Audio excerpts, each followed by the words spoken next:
के ज़माने में, आज के समय में योग एक फैशन की तरह हो गया।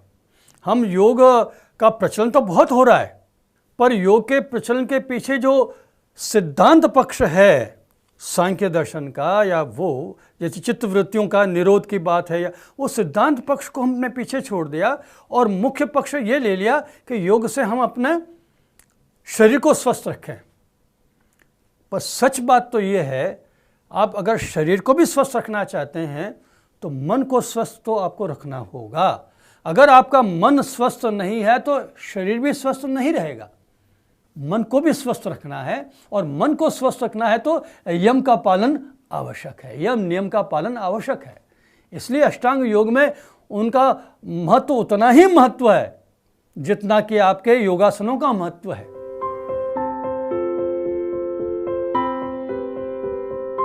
सांख्य दर्शन ही सही अर्थों में द्वैतवादी दर्शन है अपने भारतीय संदर्भ में। वैसे मध्व का वेदांत भी द्वैतवादी कहलाता है, पर सांख्य ने जो पुरुष और प्रकृति का द्वैत बतलाया है, दोनों को परस्पर स्वतंत्र तत्व के रूप में माना है। दोनों ही परम तत्व है, अनादि है। परम तत्व का मतलब दोनों ही हाईएस्ट रियलिटी है। एक और प्रकृति है और दूसरी और पुरुष है। तो पुरुष नाम लगता है कि ये पुरुष यानी कोई मेल तत्व, या प्रकृति कोई फीमेल तत्व, ऐसा नहीं है। पुरुष यानी चेतन तत्व, जो शरीर रूपी पूरी में रहे वो पुरुष, और प्रकृति है वो अचेतन तत्व है। यूँ प्रकृति को जड़ कहा गया है, पर जड़ कहने का मैं लगता है कि वो निष्क्रिय है, इसलिए मैं कम से कम उसको जड़ कहना कम पसंद करता हूँ, अचेतन कहना ज़्यादा पसंद करता हूँ। अचेतन तत्व है क्योंकि वो सक्रिय है, अचेतन होते हुए भी वह सक्रिय है, और उसकी सक्रियता वो अपने उसके त्रिगुणात्मक स्वरूप के कारण से, उसमें 3 गुण हैं, उन 3 गुणों के कारण से वह सक्रिय तत्व है। पुरुष चेतन है, पर चेतन होते हुए भी वह निष्क्रिय है। निष्क्रिय का मतलब वहाँ है कि वह अकर्म, कर्म या क्रिया जो है वह उस पुरुष में नहीं है। चेतना में क्रिया तत्व नहीं है। चूँकि दोनों को एक दूसरे की अपेक्षा है, इस अपेक्षा के कारण से ही विकास प्रारंभ होता है। देखिए, बहुत सांख्य दर्शन बहुत वैज्ञानिक दर्शन है, और बहुत लॉजिकल कहें, रेशनल कहें, बहुत वैसा है दर्शन है। चेतन तत्व है पुरुष, तो चेतन तत्व होने के कारण से उसको ज्ञ कहा है। ज्ञ, ये उसका स्वरूप है अपना। ज्ञ यानी जानने वाला, तो वो ज्ञाता है। वेदांत में चेतन तत्व को ज्ञान ही कहा है। वो ज्ञान स्वरूप ही है, ज्ञान ही है। यहाँ सांख्य में चेतन जो है वह ज्ञ है, और ज्ञान कहीं अन्यत्र है। क्यों, 2 तत्व है ना, तो ज्ञान वहाँ अन्यत्र है। ज्ञान कहाँ है? ज्ञान वहाँ बुद्धि में है। बुद्धि क्या है? प्रकृति का प्रथम तत्व है, तो ज्ञान वहाँ है। इसी द्वैत के कारण से पुरुष को भ्रम होता है कि मैं करता हूँ, मैं भोगता हूँ। अपने आप को जानने के लिए कि मेरा सही स्वरूप क्या है, उस पुरुष को आवश्यकता है प्रकृति की। आप कहेंगे ये कैसी विडंबना है, ये कैसा एक पैराडॉक्स है कि अपना स्वरूप जानने के लिए प्रकृति। तो ऐसा कि वो अपने से जो विपरीत तत्व है,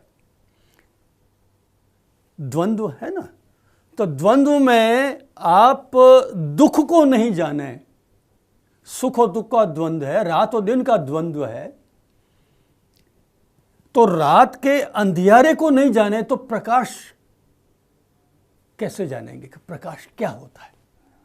उस प्रकाश का जो सही स्वरूप, प्रकाश की महत्ता है, वो तभी आपको पता चलते जब अंधकार आपको। और सुख क्या होता है? सुख अनुभव की चीज है ना। तो सुख क्या होता है, वो दुख को जाने बगैर सुख को क्या जानेंगे। दुख आए और दुख के बाद में जब सुख आए तब लगता है वास्तव में सुख है। तो ऐसे ही पुरुष जो चेतन तत्व है अपने को अचेतन तत्व से जोड़ता है और जोड़ करके फिर वह दुखी होता है, बंधन में होता है, फिर अपने आप को अलग करता है, तब वो अपने स्वरूप को, इसलिए दोनों को एक दूसरे की अपेक्षा है।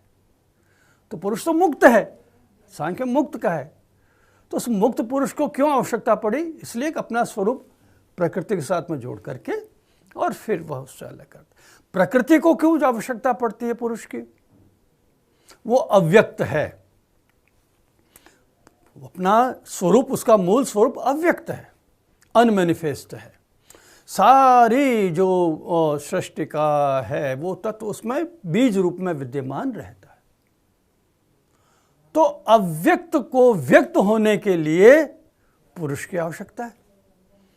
अव्यक्त का भी जब तक वो व्यक्त नहीं होगी तो अव्यक्त का भी क्या अर्थ है।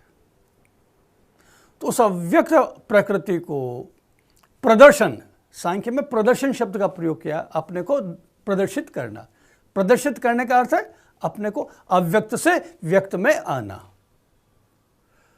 तो उस अव्यक्त अवस्था में सत्व, रजस और तमस, ये तीन उसके जो गुण हैं, ये गुण इसके क्वालिटी नहीं है। जैसे द्रव्य की, सब्सटेंस की कोई क्वालिटी होती है, एट्रीब्यूट होता है, तो उस रूप में ये नहीं है।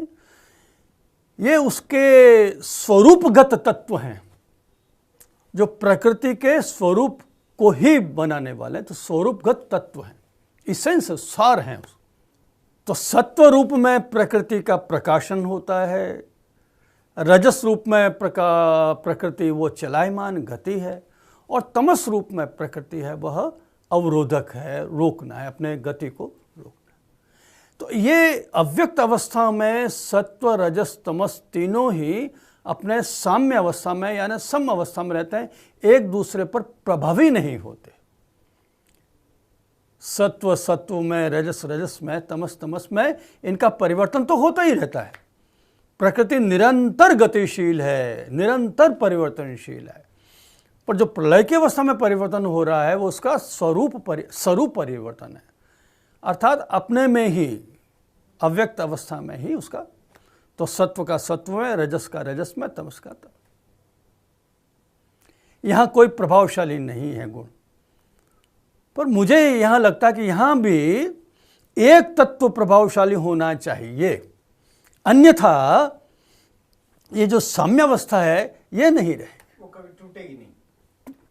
तो साम्यावस्था बनी रहे इसके लिए तमस को प्रभावित होना चाहिए साम्यावस्था में भी, और तमस प्रभावी रहेगा तभी वह क्या करेगा, रजस को भी रोके रखेगा और सत्व को भी रोके रखेगा।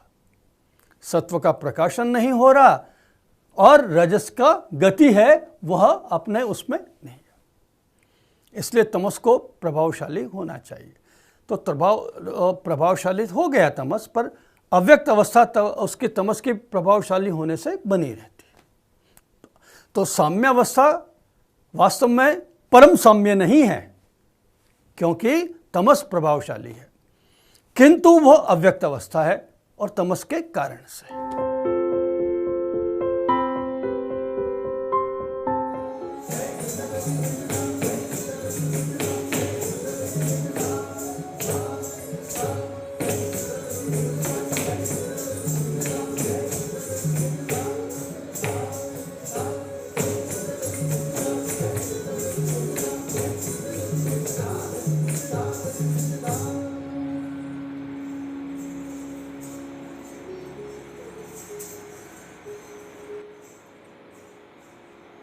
अब पुरुष की जब सन्निधि होती है, अब यह सन्निधि कोई फिजिकल सन्निधि नहीं, भौतिक सामीप्य नहीं है, क्योंकि चेतन तत्व अमूर्त है और प्रकृति भी अचेतन होते हुए भी प्रकृति भी यहां पर अव्यक्त अवस्था में वह भौतिक नहीं है। उसको सर्वव्यापक कहा है, प्रकृति भी सर्वव्यापक है और पुरुष भी सर्वव्यापक है। तो दोनों सर्वव्यापक है, तो फिर सन्निधि किस बात की? तो यहां पर सन्निधि एक ज्ञानात्मक सन्निधि है। वो ज्ञानात्मक सन्निधि का मान है कि जब पुरुष प्रकृति को देखता है, जैसे एक अपने सांसारिक जीवन का दृष्टांत है। एक स्त्री है, अपना काम कर रही है, पुरुष उस स्त्री को देखता है। अब देखने का भी अलग अलग नजरिए होते हैं। एक आप समभाव से देखते हैं, एक यूं कहें कि निर्लिप्त भाव से देखते हैं। तो कोई भी पुरुष स्त्री को रास्ते में जाते जाते हम देखते ही हैं, निर्लिप्त भाव से देखते हैं, उस स्त्री पर कोई प्रभाव नहीं होता। पर वही जैसे ही निर्लिप्त भाव समाप्त हुआ और आपने आसक्त दृष्टि से किसी स्त्री को देखा, देखते ही उस स्त्री पर प्रभाव होता है, प्रतिक्रिया होती है। ऐसे ही पुरुष प्रकृति को देखता है। अगर वो निर्लिप्त भाव से देखे तब तो कोई बात नहीं, पर जैसे ही वो ये देखे कि ये प्रकृति है, ऐसा ज्ञानात्मक जो सन्निधि है, वो ज्ञानात्मक सन्निधि उस प्रकृति की साम्यावस्था को भंग करती है। अब जैसे ही ज्ञानात्मक सन्निधि हुई और वो जो तमस प्रभावशाली था, उस समय में तमस प्रभावशाली न रह करके रजस जो है वो प्रभावशाली हो जाता है। तो प्रथम जो विकार हुआ प्रकृति का, सबसे पहले वो महत तत्व है। ये बुद्धि ही है, इसको महत इसलिए कहते हैं कि वो प्रथम विकार है, और प्रथम विकार होने से वो प्रकृति के अत्यंत समीप है, प्रकृति के स्वरूप के वो अत्यंत समीप है, इसलिए उसको महत का, महान। ये बुद्धि तत्व सांख्य में बहुत महत्वपूर्ण है। इस बुद्धि तत्व में ही संस्कार रहते हैं, जन्म जन्मांतर के जो संस्कार हैं वो इस बुद्धि तत्व में रहते हैं। तो पहला विकार प्रकृति का है वो बुद्धि है, और बुद्धि से फिर अहंकार की उत्पत्ति होती है, और अहंकार से दो प्रकार की सृष्टि उत्पन्न होती है, एक तन्मात्र और दूसरी और इंद्रियां। इसमें थोड़ा सांख्य जो दार्शनिक है उनमें मतभेद है, वाचस्पति की अलग व्याख्या है, विज्ञान भिक्षु की अलग व्याख्या है। तो सात्विक अहंकार से 5 ज्ञानेंद्रियां, इसकी उत्पत्ति होती है, मन की उत्पत्ति होती है, और राजसिक अहंकार से 5 कर्मेंद्रियों की उत्पत्ति होती है, और तामसिक अहंकार से 5 तन्मात्र की उत्पत्ति होती है। एक मत ये है। तन्मात्र ये क्या है कि ये रूप तन्मात्र, शब्द तन्मात्र, ये 5 भूतों के उत्पन्न करने वाले, क्योंकि तमस इसमें प्रभावशाली है। तो तमस्व एक प्रकार से वो एक यूं कहें कि थोड़ा मूर्तता भी देता है। तमस जो है वो घनत्व है, मूर्तता, स्थूलता जिसे कहें, स्थूलता, वो स्थूलता का तत्व भी है। इसी कारण से तन्मात्रों से 5 भूतों की उत्पत्ति होती है। और जो सात्विक अहंकार है, तो सात्विक अहंकार तो शुद्ध है, हल्का है, तो उससे मन की उत्पत्ति होती है, मन और ज़्यादा सूक्ष्म होता है। तो सात्विक अहंकार से 5 मन और 10 इंद्रियां उत्पन्न हो गई, और तामसिक अहंकार से 5 तन्मात्र उत्पन्न हो गए, और 5 तन्मात्र से फिर 5 भूत उत्पन्न हो गए। ऐसा ये एक सृष्टि का क्रम है। इसमें मन, बुद्धि और अहंकार, ये 3 तत्व जो हैं, ये 3 तत्व सांख्य के बहुत महत्वपूर्ण तत्व हैं, और इनको अंतःकरण कहा जाता है। 5 कर्मेंद्रियां हैं, वो कर्म के साधन है, और 5 ज्ञानेंद्रियां हैं, वो संवेदन को ग्रहण करती है, तो ज्ञान के साधन है। और मन जो है वह इन दोनों में मध्यस्थता करने वाला तत्व है, ज्ञानेंद्रियों में और कर्मेंद्रियों में। और बाह्य संसार में और आंतरिक संसार में, इन दोनों में मध्यस्थता करने वाला मन तत्व है। इसको इसलिए मन को मध्यस्थ भी कहा है। और मन को आंतरिक इंद्रिय माना है। एकादश इंद्रिय माना है ना, तो मन को आंतरिक इंद्रिय माना है। सुख की अनुभूति किससे होगी? किस इंद्रिय से होगी? दुख की अनुभूति किस इंद्रिय से होगी? मैं सुखी हूं, मैं दुखी हूं, तो ये अनुभूति जो है ये मन के द्वारा होती है। तो मन आंतरिक इंद्रिय है। और मन, बुद्धि, अहंकार, ये तीनों मिलकर के अंतःकरण आंतरिक इंद्रिय का काम करते हैं। इसमें भी जो डोमिनेंट है, जो प्रमुख है, वो प्रमुख तत्व बुद्धि तत्व है। बुद्धि का काम निश्चयात्मक, निश्चय करना, अध्यवसाय।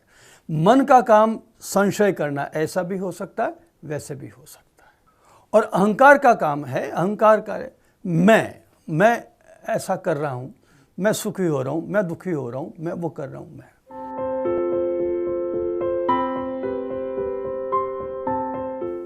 यहां हम थोड़े से वेदांत, अद्वैत वेदांत और सांख्य के साथ में तुलना करते हैं। सांख्य पुराना दर्शन है, उपनिषदों में भी उपलब्ध होता है। वो इतना उपनिषदों में उपलब्ध होने वाला सांख्य इतना परिष्कृत सांख्य नहीं है, पर फिर भी सांख्य के तत्व काफ़ी मिलते हैं। तो कह सकते हैं कि वो वेदांत से पुराना दर्शन है सांख्य दर्शन। सांख्य और वेदांत में अधिक अंतर नहीं है। व्यवहारिक स्तर पर तो जो वेदांत है वो सांख्य दर्शन ही है। व्यवहारिक स्तर पर देखा जाए तो जो वेदांत है वो सांख्य की बातों को स्वीकार करता है। जगत है वो ब्रह्म का विवर्त है और माया का परिणाम है। ये जो वेदांत में माया है ये और कोई नहीं, प्रकृति ही है, क्योंकि माया भी वहाँ त्रिगुणात्मक है। अब हुआ ये कि जो प्रकृति सांख्य में अत्यंत बलशाली और प्रभावशाली तत्व था, वो वेदांत में निरीह हो गया। और जो चेतन तत्व वेदांत में प्रभावशाली है वो सांख्य दर्शन में निरीह है। सांख्य में पुरुष की भूमिका नगण्य सी है, खाली बस वो सन्निधि मात्र तक उसकी भूमिका है, अन्यथा उसकी कोई भूमिका नहीं।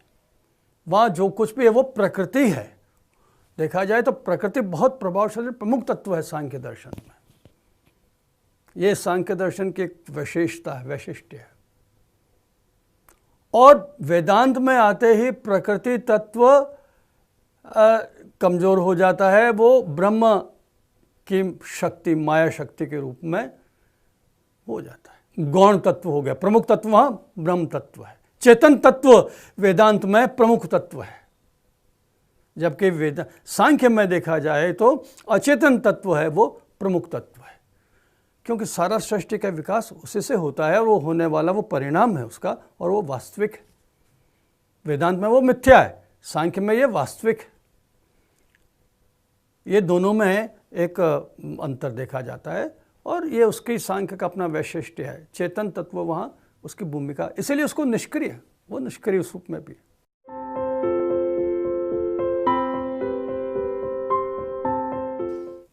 अन्य दर्शन पुनर्जन्म की व्याख्या इतने अच्छे ढंग से नहीं कर पाते जितना कि सांख्य दर्शन कर पाता है।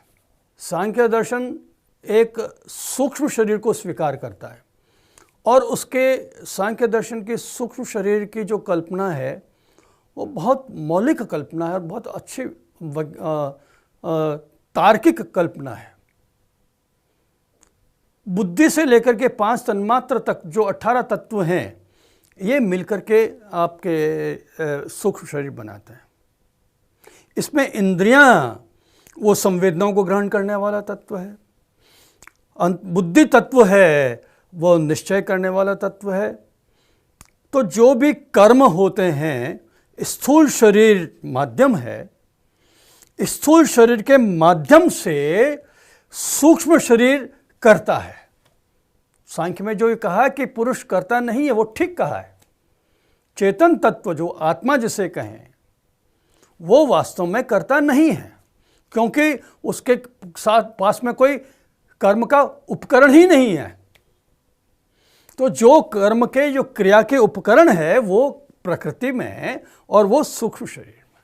तो यह सूक्ष्म शरीर यूं तो निर्जीव है, अचेतन है, क्योंकि वो प्रकृति से ही उद्भूत है, पर वह चेतन तत्व, चेतन से वो प्रतिबिंबित होकर के जो बुद्धि तत्व है, जो सूक्ष्म तत्व है, और उसमें ये योग्यता है कि वो चेतन तत्व को प्रतिबिंबित कर सकते। इसी योग्यता के चलते सूक्ष्म शरीर का जो बुद्धि तत्व है वह चेतन से प्रतिबिंबित होकर के स्वयं चेतनवत हो जाता है। इसी नाते वह जो निर्जीव या अचेतन सूक्ष्म शरीर है वह भी चेतन हो जाता है, चेतन जैसा कार्य करने लग जाता है। तो यह सूक्ष्म शरीर स्थूल शरीर के माध्यम से कर्म करता है, और जो कर्म होते हैं उन कर्मों के जो संस्कार हैं वो भी इसी सूक्ष्म शरीर के बुद्धि तत्व में वह स्टोर हो जाते हैं, रह जाते हैं। और इन्हीं संस्कारों के कारण से जैसे जैसे शुभ संस्कार हैं, अशुभ संस्कार हैं, जो शुभाशुभ कर्म किए गए हैं, उन शुभाशुभ जन्य शुभाशुभ संस्कार, उन्हीं संस्कारों से, उन्हीं कर्मफलों के कारण से यह सूक्ष्म शरीर नाना प्रकार की योनियों में तब तक जन्म लेता रहता है तब तक कि उसकी मुक्ति या मोक्ष नहीं हो जाता। इसीलिए सूक्ष्म शरीर को सांख्य में नित्य कहा है। नित्य का तात्पर्य यह है कि यह जब सृष्टि की उत्पत्ति हुई उस समय सूक्ष्म शरीर अनेक हैं। जितने शरीर हैं, स्थूल शरीर हैं, उतने ही सूक्ष्म शरीर हैं। तो ये सूक्ष्म शरीर ही भोगता है, यही करता है, और ये प्रलय पर्यंत तक ये सूक्ष्म शरीर रहते हैं। जब प्रलय हो जाता है तो वो उसमें विलीन हो जाता है। इसी सूक्ष्म शरीर की विशेषता के साथ ही सांख्य में पुरुष को भी अनेक कहा है, और उस अनेक कहने के पीछे भी उनका अपना एक लॉजिक है, अपना एक तर्क है, और वो तर्क ठीक भी। तो अनेक पुरुष, जैसे जैसे एक पुरुष एक शरीर के साथ में उसका संबंध है, उसको चेतनता देता है, तो वो पुरुष, उसको ज्ञान हो गया तो वो सूक्ष्म शरीर, उसका भी मोक्ष हो गया। और प्रकृति का और अन्य जो शरीर हैं वो बराबर चलते रहते हैं, प्रकृति का विकास चलता रहता है। पर जो पुरुष मुक्त हो गया उसके लिए फिर प्रकृति कोई सृष्टि नहीं बनाती। यद्यपि थोड़ा अनेक मुक्तावस्था में पुरुष की अनेकता को स्वीकार करना ये सांख्य के लिए थोड़ा कठिन होता है, पर जो सृष्टि है उस सृष्टि की व्याख्या इस अनेक पुरुषों को माने बिना नहीं हो सकती। इसलिए अनेक पुरुष की कल्पना भी उनकी अपनी एक विशेष कल्पना है, और वो एक प्रकार से तार्किक कल्पना है।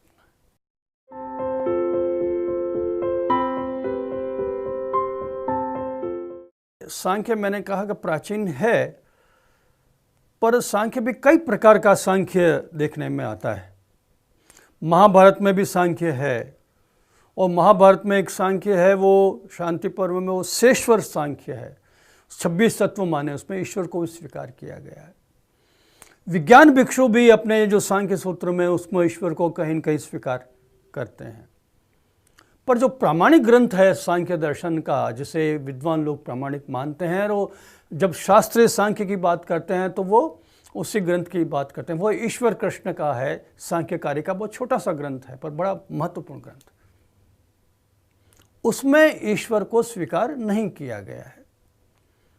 ईश्वर को अस्वीकार भी नहीं है, पर ईश्वर को वहाँ यही है कि ईश्वर की कोई आवश्यकता ही नहीं है। ईश्वर को अनावश्यक माना है। जहाँ तक आपके विकास का प्रश्न है, तो प्रकृति मूल तत्व है, प्रकृति से तत्व उत्पन्न होते हैं, और वो क्यों तत्व उत्पन्न होते हैं, वो पुरुष है, चेतन तत्व है, वहाँ उस चेतन तत्व की सन्निधि से ये पुरुष की प्रकृति का विकास प्रारंभ हो जाता है। और जो कुछ भी व्याख्या, सारे के सारी व्याख्या है, वो सब बुद्धि के आधार पर, चिंतन, तर्क के आधार पर ही वहाँ बतलाई गई है। इसलिए ये रेशनल दर्शन है, बहुत तार्किक दर्शन है, इसमें तर्क को प्रधानता दी है। ईश्वर की भूमिका वहाँ नगण्य नहीं है, अनावश्यक, स्वीकार ही नहीं की गई। ईश्वर का होना न होना वहाँ कोई माने नहीं रखता, इसीलिए उसको ईश्वर को स्वीकार भी नहीं किया कि ईश्वर कि उसकी आवश्यकता कहाँ है। अस्वीकार तो तब किया जाए, उसको पहले स्वीकार करें फिर उसको अस्वीकार करें, तो हाँ उसको उसकी बिना ईश्वर की प्राकल्पना। फिर योग ने ईश्वर को स्वीकार किया, क्योंकि एक प्रश्न दिक्कत आती है, वो दिक्कत तो सभी दर्शनों के सामने है, वो एक सृष्टि का प्रारंभ कब हुआ, सन्निधि पुरुष और प्रकृति के कब हुई। ये ऐसे प्रश्न हैं जो एक प्रकार से जिन्हें हमारे दर्शन में अति प्रश्न कहा गया है। ये अति प्रश्न है, इनका उत्तर नहीं है। अन्य दर्शनों ने अविद्या को माना है कि आत्मा का बंधन अविद्या के कारण से होता है। अब वहां प्रश्न उठता कि अविद्या कहाँ से आई और कहाँ कब पहले ये अविद्या, क्योंकि आत्मा तो शुद्ध है, शुद्ध चैतन्य है, सभी दर्शन आत्मा को शुद्ध मानते हैं, तो फिर अविद्या कहाँ से आई और वो शुद्ध चेतन को क्यों कर सकती है। जैन दर्शन आत्मा को प्रारंभ से अशुद्ध मानता है, ऐसा जैसे हीरे में खान में पड़ा हुआ हीरा है उसको तराशा जाता है, ऐसा। तो अगर हम स्वभाव से आत्मा को अशुद्ध मान लें तो फिर उसका शुद्धि नहीं होगी, वहाँ यह कठिनाई आती है। हर दर्शन की अपनी अपनी कठिनाइयाँ हैं, कोई ऐसा सर्वांग दर्शन नहीं है, कोई ऐसा दर्शन नहीं है कि जहाँ पर कोई प्रश्न ना उठे। तो अविद्या प्रारंभ, यानी जो आदि का प्रश्न होगा कि प्रारंभ कैसे हुआ, वहाँ सब दर्शन के सामने कठिनाई आती है।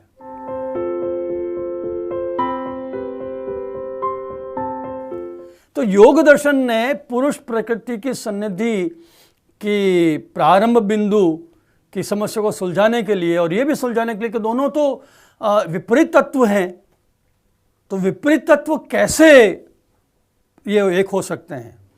जो उन्होंने उदाहरण दिए हैं पंगु का और अंधे का, तो वो उदाहरण यहाँ पर थोड़े से पूरे नहीं बैठे, क्योंकि दोनों तत्व तो चेतन तत्व हैं, तो एक दूसरे की अपेक्षाएं समझ सकते हैं।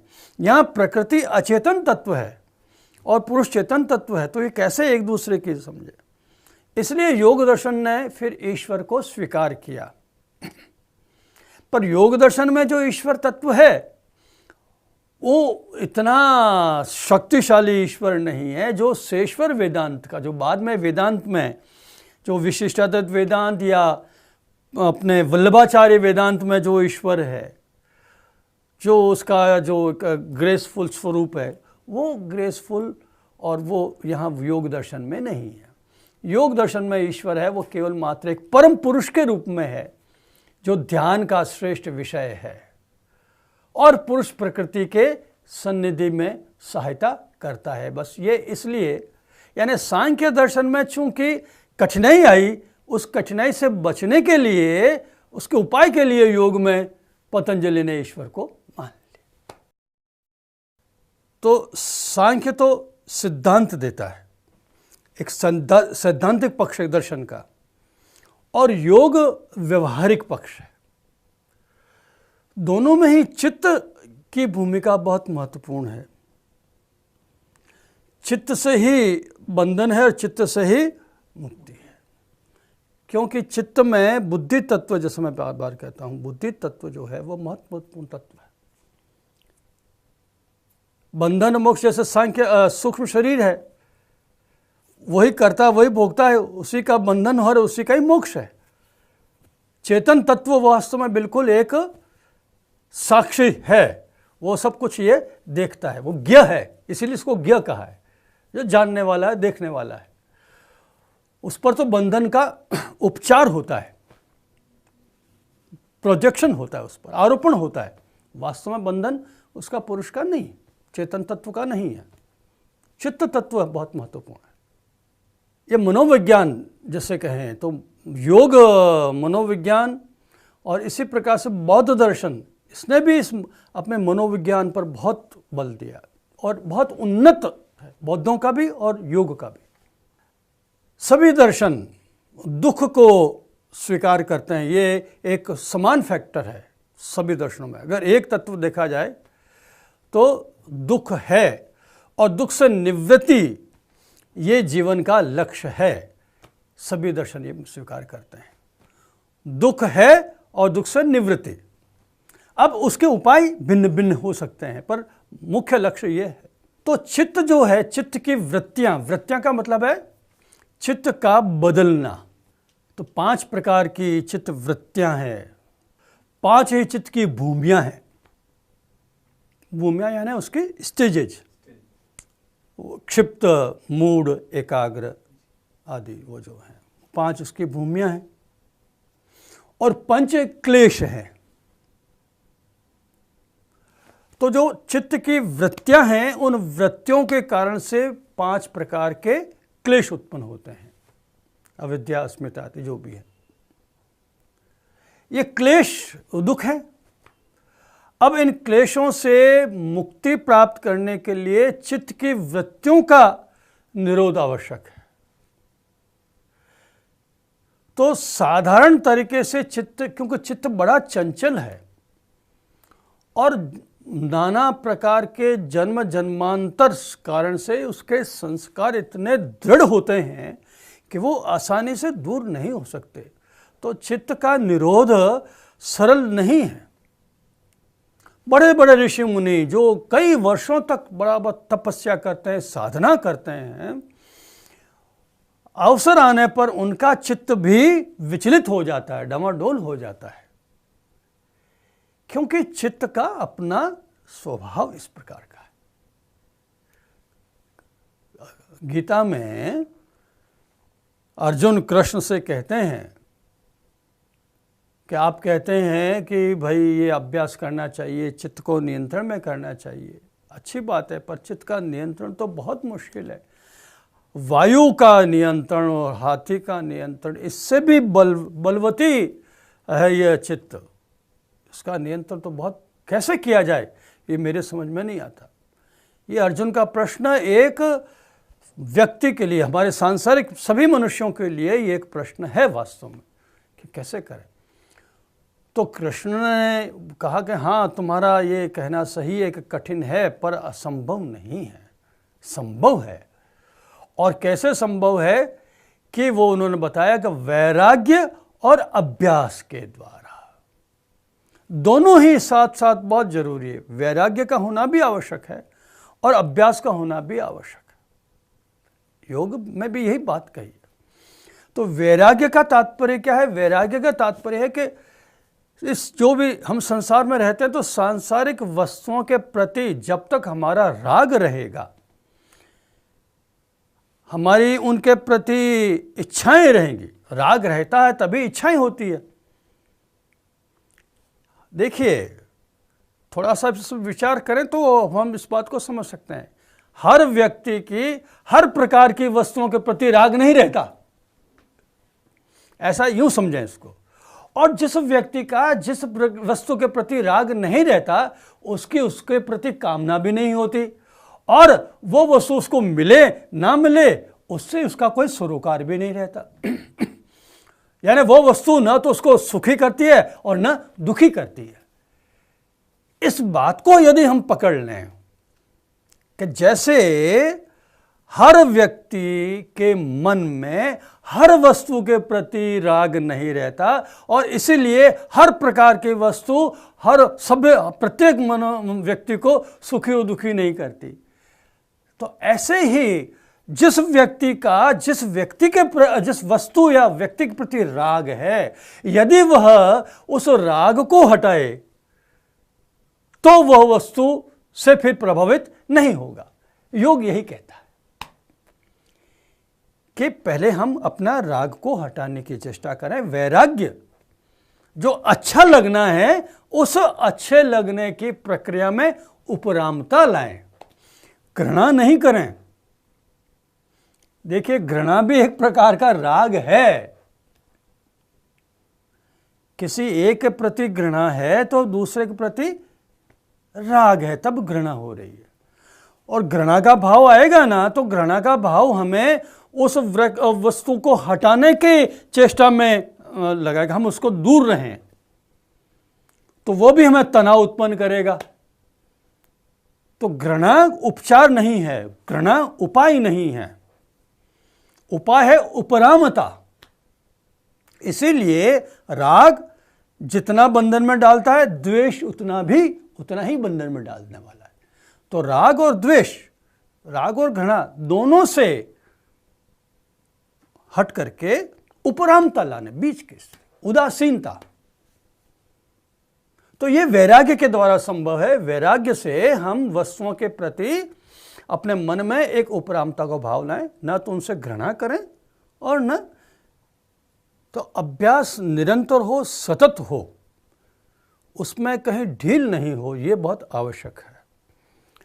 और उपनिषद में भी ये आया है, गीता में भी आया है, जैन और बौद्धों ने इस पर बहुत बल दिया है, और वह है अप्रमत्तता, जिसे हम अलर्टनेस कहें।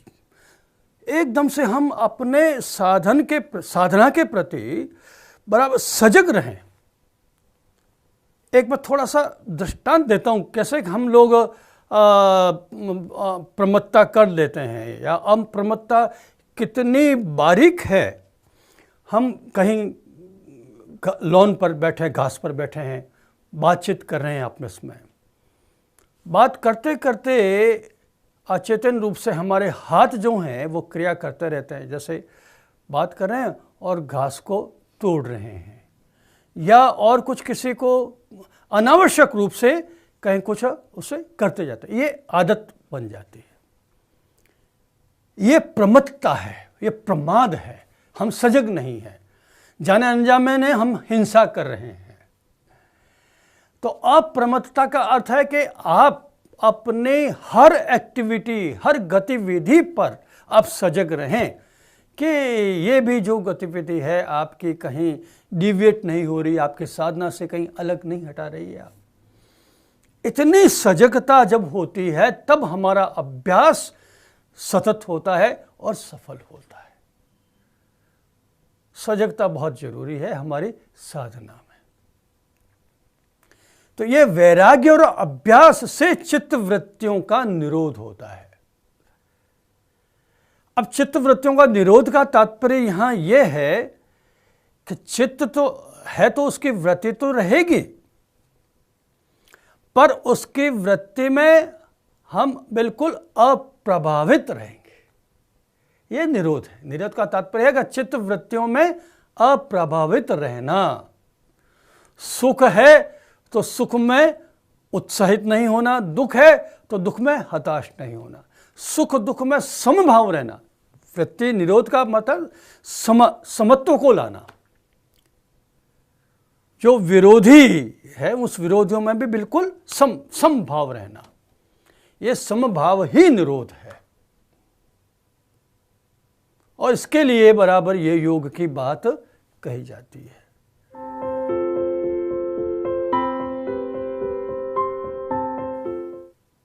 यूं देखिए, जो साधना है वो ज्ञान, भक्ति और कर्म तीनों प्रकार की साधना है।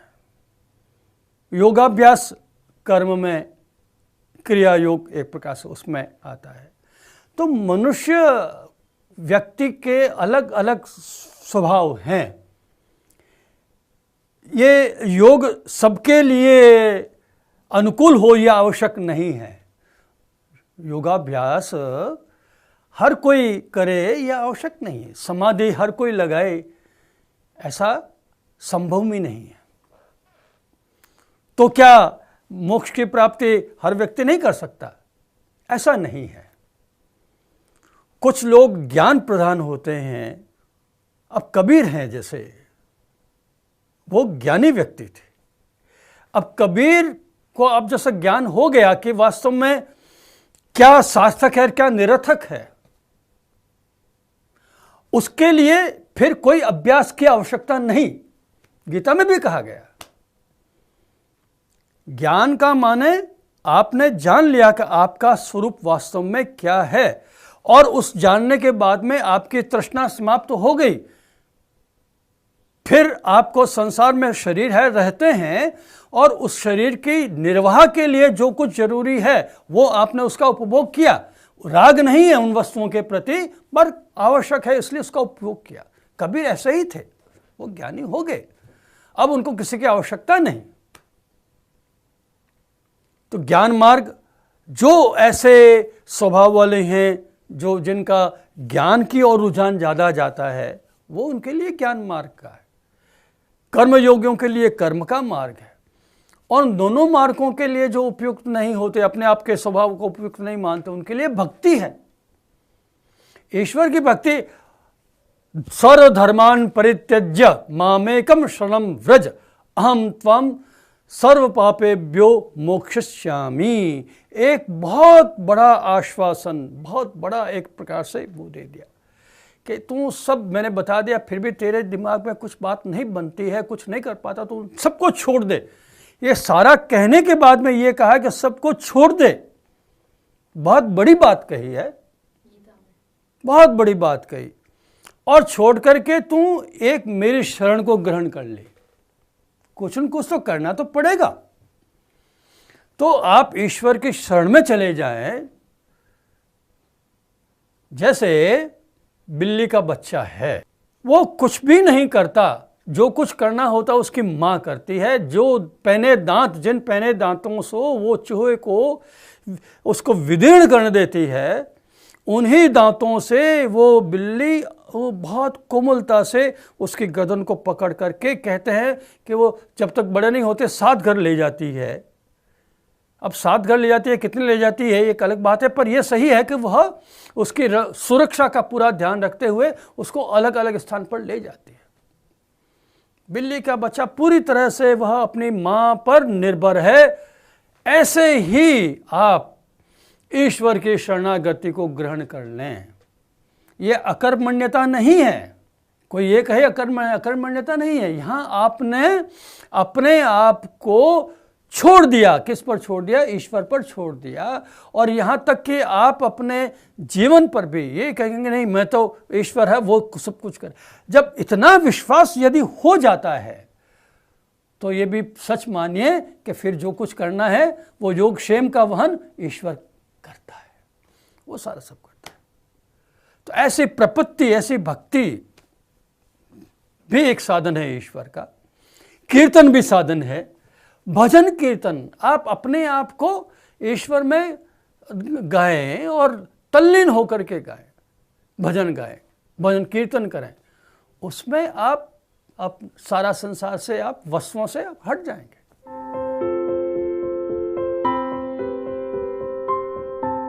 कि ये शरणागति होना कहीं अंधविश्वास तो नहीं है, बिल्कुल अंधविश्वास नहीं है। गीता को मैं एक ऐसा ग्रंथ मानता हूं जो अपने आप में समग्र है। कोई परिपूर्ण ग्रंथ है तो मैं गीता को मानता हूं। और ये मैं कोई अंधविश्वास या अंधश्रद्धा के आधार पर नहीं, उसका काफ़ी अध्ययन मैंने किया है, अध्यापन किया है अपने जीवन काल में, और खूब अध्ययन किया बहुत बारीकी से। तो एक प्रकार से परिपूर्ण ग्रंथ है। और दूसरे दार्शनिक हैं, वे किसी एक ज्ञान को लेकर के कहते हैं खाली ज्ञान मार्ग ही मोक्ष को ले जाने वाला है, कुछ कहते हैं भक्ति ही ले जाने वाला है। गीता ऐसा नहीं कहता। गीता ज्ञान मार्ग भी बतलाता है, भक्ति मार्ग भी बतलाता है, कर्म मार्ग भी बतलाता है।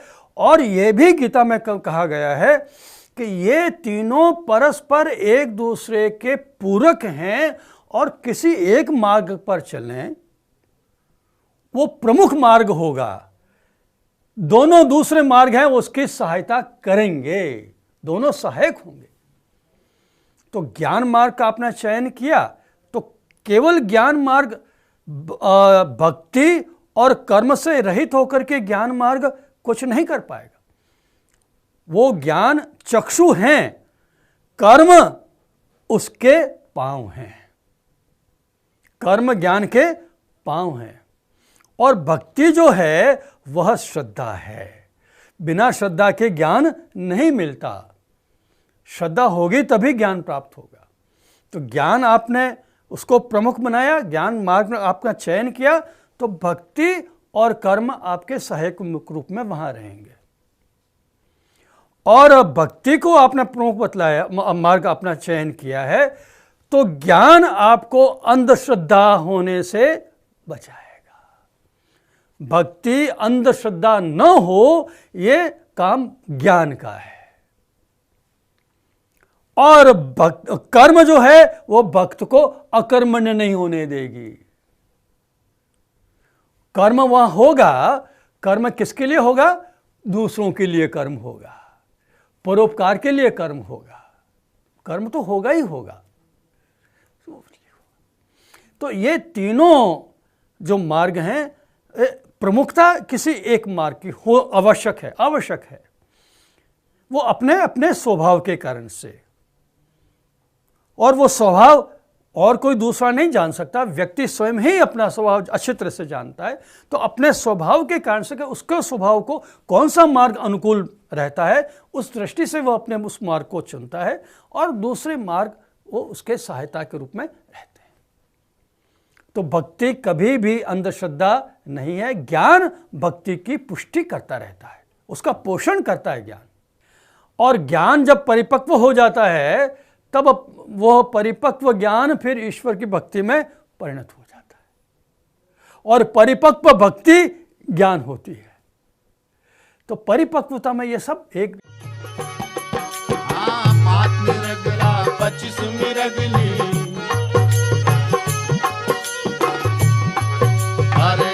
में तीन सिकारा, पांच मिरगला 25 मिरगली। अरे अपने अपने रस के भोगी, अपने अपने रस के भोगी, जुग रहे न्यारा न्यारा।